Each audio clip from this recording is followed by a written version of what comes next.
Hey guys, Peter here to do an album review. Today I'm here to tell you about the latest from Sepultura, SepulQuarta, out August 13th on Nuclear Blast.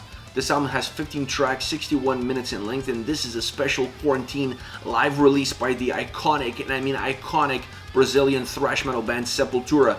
They don't need an introduction, I'm giving them one anyways. Now, what can you expect from this record? Well, I think there's going to be two different camps. If you're a hardcore fan of the band and you follow them on social media, you know exactly what to expect.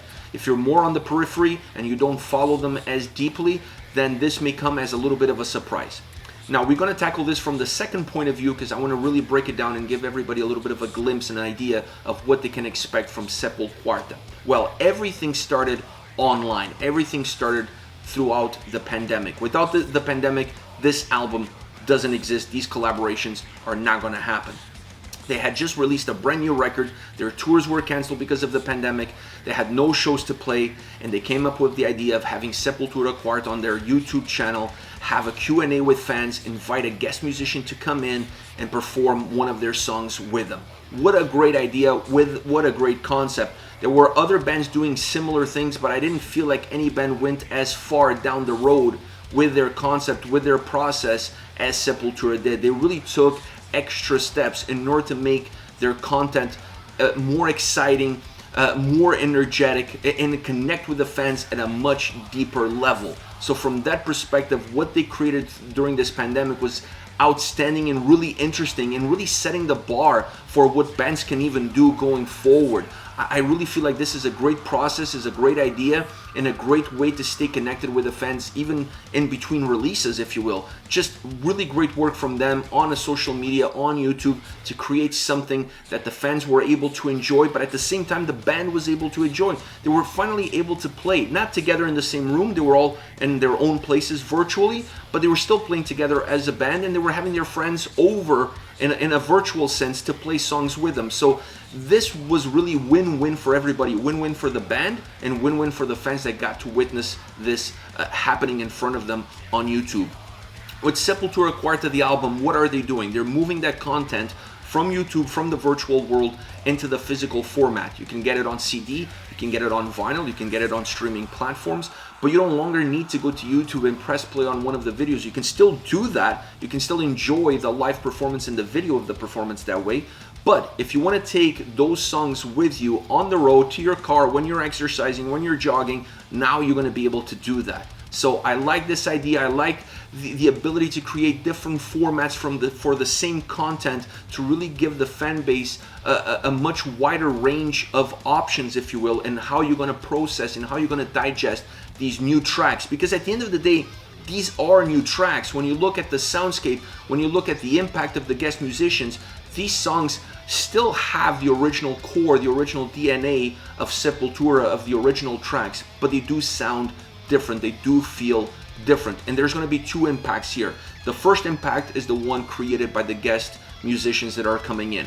Obviously, they're going to bring their own DNA, their own sound, their own experiences, the way their own bands come across, and they're going to allow that to kind of permeate throughout these tracks and change them ever so slightly, so the songs feel like a Sepultura song, but it comes across with a different sound, with a different aroma, with a different touch, and I really feel like that's an important element of this experience. On the other side, you have the overall soundscape.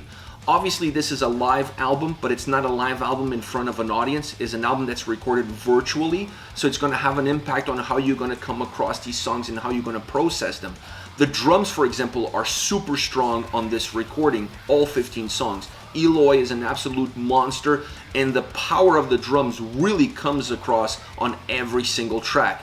Sometimes too much because it impacts some of the other elements, but it's such an incredible force that you really enjoy listening to it and vibing to it across all 15 songs. Now, the vocals I felt at times were a little bit hidden in the mix. They were trying to punch through. Most often they did, but there's a few tracks where the vocals were a little bit too hidden. But that's just one of the caveats that comes with recording an album in these settings, in this virtual setting. I felt that overall, the essence of the sound and the essence of these performances was more of a fun jam session, almost like you were practicing before going on tour, and you're happening to go on tour with 15, 16, 20 different bands, so you're inviting these people over to come in and just play a song with you and just jam and see what happens. That's exactly the vibe that you're gonna get. That's exactly the sound that you should experience from this album. If you're coming in expecting Territory to sound exactly like the Territory of the studio, or Slave New World to sound exactly like the Slave New World of the studio, you're gonna be disappointed. That's not what this album is all about. This is about freedom of expression. It's about freedom of creativity, having different people coming in, changing a few things here and there, and creating almost a brand new song that has an old skeleton underneath it.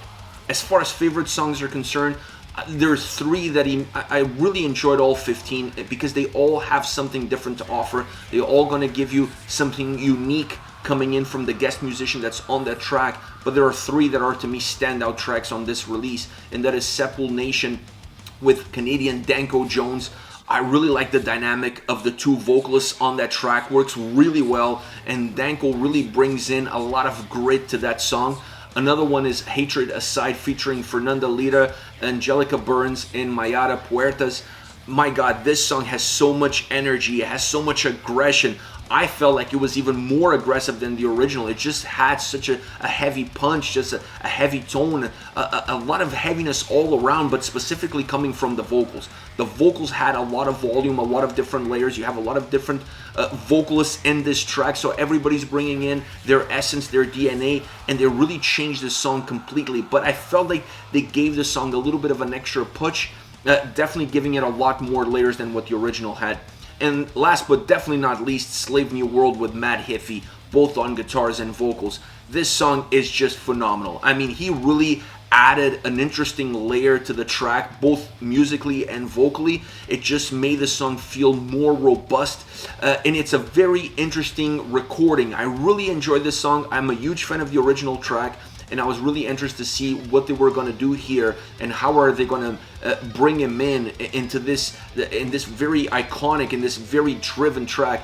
I thought he did phenomenal. The whole band did an outstanding job with this song, and these 3 more so because of how the sound came across, in terms of how different I felt it was from the original, and the DNA change of that song that was caused by the guest musician. That's the reason I'm picking these 3 as the outstanding tracks of this incredible collection of live quarantine songs that Sepultura is releasing on August 13th through Nuclear Blast. Now I want to hear from you guys. Let me know your thoughts on the YouTube show that they had on this album. Use the comment section below. I'll be reading those and getting back to you. Take care, guys.